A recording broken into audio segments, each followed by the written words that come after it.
আজকে না আমার ভাই সকাল সকাল ঘুম থেকে উঠে স্নান করে রেডি হয়ে গেছে। আর আমি তখন না সবে ঘুম থেকে উঠেছি। ঘুম থেকে উঠেই আমি ওকে বলি, কি ব্যাপার তুই এত তাড়াতাড়ি স্নান করে রেডি হয়ে গেছিস কেন? তখন আমি আমার ঠাম্মাকে গিয়ে বলি, কি ব্যাপার হয়েছে বলো তো, ও এত তাড়াতাড়ি স্নান করে রেডি হয়ে গেছে কেন?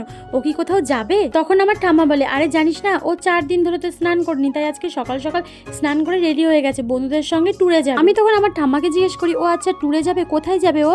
তখন ও বলে, ট্যুরে যাচ্ছি না, আমি একটা জায়গায় যাচ্ছি। আমি তখন বলি, কোথায়? বলছে তীর্থে যাচ্ছি। আমি তখন বলি, তুই যাবি তীর্থে?